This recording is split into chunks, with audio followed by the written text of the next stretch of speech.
I have been working through the book of Hebrews, doing a running commentary, and I would like to continue that. We've worked our way up to chapter 7, and we've seen the third warning section in chapter 6. We just finished that, warning against going back to the rituals that they came out of. And what I'd like to do now is to pick up in chapter 7, where he's going to continue concerning Melchizedek. Remember, he talked about Christ coming after the order of Melchizedek, and then he went into the warning because he felt they were immature and needed to have a warning before he went on. So now, having given that warning, we now come to 7:1, and he's going to continue. What I'm going to do is read the Greek, translate it into English, and then do a brief commentary. So it reads, Hutas gar ha Melchizedek basilus salem, Erus tu theu, tu hupistu, ha sunantesas Avraham, hupastrefanti, apates kapes, ton basileon, kai eulagesas auton. For this Melchizedek, king of Salem, of the Most High God, the one who met Abraham returning from the smiting of the kings and blessed him. The mind of the reader would go back to Genesis 14, where Abraham met Melchizedek. And now he's going to go on and describe what happened. Notice it says, Ha ho kai dekaten apo panton emerisin Avraham. Proton men hermenuamenas basilus dikaiasunes hepata dekai basilus salem ha esten basilus erenes. That is, to whom also Abraham paid a tenth of everything. He first of all, being translated King of Righteousness, and then also King of Salem, that is, King of Peace. In other words, he's describing Melchizedek. Abraham paid a tithe to Melchizedek, showing the greatness of Melchizedek's order and Christ coming from that. So he paid a tithe to Melchizedek, and the name is King of Righteousness. Melchizedek is a type of Christ, who is truly King of Righteousness, and then King of Salem. Salem is an old place name for Jerusalem, city of peace. And I think the writer here is focusing upon peace. That is King of Salem, which is King of Peace. It's interesting, Jesus has come to bring peace. Peace between humans and God by his sacrifice, and peace in human relationships. In other words, Jesus is King of Peace. Then he continues, apator, ametor, Agenalagetas mete arcane hemeron mete zoes telas ekon af for moi menas de to huio tu seu mene herus esta die nekes. Without father, without mother, without really neither with or genealogy, without father, without mother, without genealogy, neither having beginning of days nor end of life, being made like to the Son of God, he is continuing a priest forever. And I think that the writer of Hebrews, as he's addressing Melchizedek, it's not that he did not have a father or a mother, but there's nothing in the text of Genesis that talks about his genealogy. So the writer of Hebrews is drawing that, can I say, into his commentary to talk about how he becomes a type of Christ. And he's without father, without mother, and without genealogy. And that would fit well with Jesus, who is a priest after the order of Melchizedek, who is eternal. And so certainly without father, without mother, without genealogy. In other words, not that Jesus, did not have Joseph and Mary, but the focus here is upon the eternality of Jesus. Neither beginning of days nor end of life, having end of life. In other words, there's no statement made in Genesis 14 about Melchizedek having a beginning of days nor an end. He just appears. Not that he didn't have, but what the writer is doing here is drawing from the text an implication to apply in a typical way to Christ, who basically is eternal. He doesn't have a beginning. Before Abraham was, I am, Jesus says in John 8. And so the writer of Hebrews is drawing the same point here, neither having end of life. There's no time where his life ends. And so he becomes a picture like, or a type resembling the Son of God. And because of that, he is pointing to an eternal priesthood. And now he's again applying the type to the antitype Christ.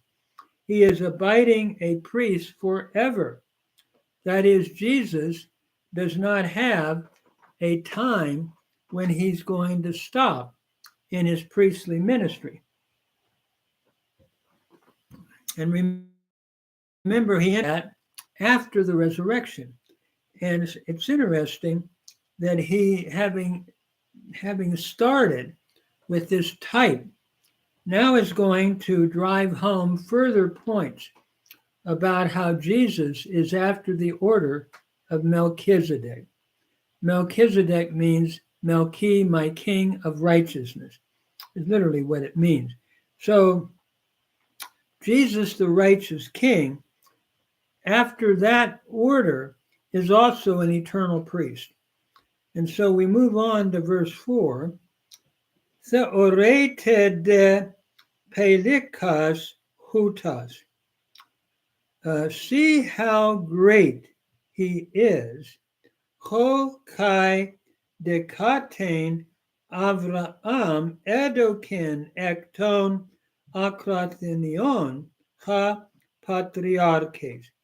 That is, to whom Abraham gave a tenth or a tithe of the spoils.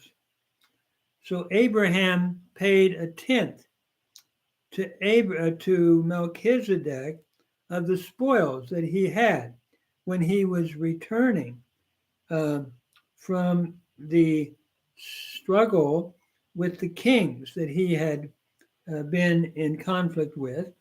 And so it goes on, verse 5, Kai hoi men ekton huion lewi ten hearateon lambanantes in talen ekusin apadekatun tan laon kata tan naman tut estin tus adelphus auton kai per exale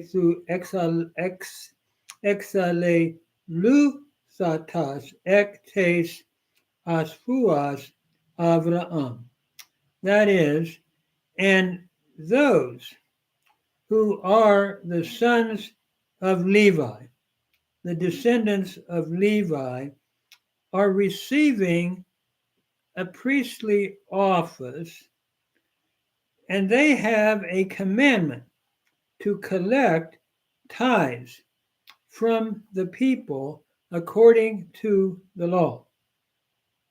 So they're to collect, that is, the sons of Levi, a tithe according to the law from their brethren, though these who are descended from Abraham. Or in other words, they are to collect the tithe from their brethren according to the law, that is, their brethren, their fellow Jewish brethren, though these also are descended from Abraham. That is, the Aaronic priests and so forth. But this man, notice, Chademe genealogumenos ex auton dedicatosin. But this man, who has no genealogy, received tithes from Abraham. And then he goes on and blessed him who had the promises, that is, Abraham. And so he received tithes, katan ekantatas epangalias eulagekin. That is, and the one who was having the promises, he blessed, which is Abraham. And he makes a point of that in verse 7. Chores de pases antilagias ta elatan apatu kretanas eulagetai. It is without any dispute that the lesser is being blessed by the greater. In other words, the lesser, being Abraham and his descendants, are being blessed, including Aaron, by the greater, that is, Melchizedek. And so again, he's illustrating how Christ's order is greater than Aaron. So we move on then to the next verse. That is verse 8. And it reads, Kai ode men dekatas apath neskantes anthropoi lambanusin, ake de marturu minas hati ze. And here, tithes, on the one hand, are being received by mortal men. In other words, are being received by mortal men under the Aaronic giving of tithes. And then he draws a contrast between that. There by one being testified that he goes on living. In other words, one who is eternal is receiving tithes by way of type, Melchizedek. And so we move on in verse 9 then. Kai hos epas apen diavraam kai levi ha dekatas lambanon dedekatotai. And one might say that through Abraham also Levi and the Aaronic descendants are receiving tithes paid through Abraham. That's the thought. In other words, the idea seems to be that when Abraham gave tithes to Melchizedek, that Aaron and his descendants his descendants are receiving tithes. And so he goes on. In other words, tithes are being received by mortal men, there by one of whom it is testified that he lives. One might say then that Levi himself, who receives tithes, paid tithes through Abraham. Sort of like the Aaronic priests were paying tithes to a greater priesthood, that is Melchizedekian priesthood, and that is they were doing that through Abraham. And so in the next verse, verse 10, etigar inte asfui tu patras ein hate sune te sin auto Melchizedek. For he was still in the loins of his ancestor when Melchizedek met him.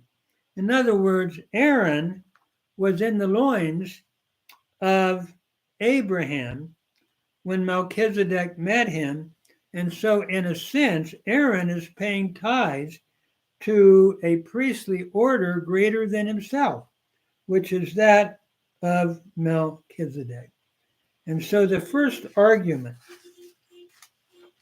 that he is driving home here is basically that Melchizedek is receiving tithes from Aaron, and hence he is greater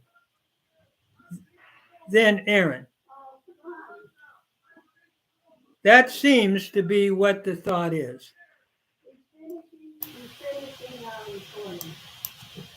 Where are you going?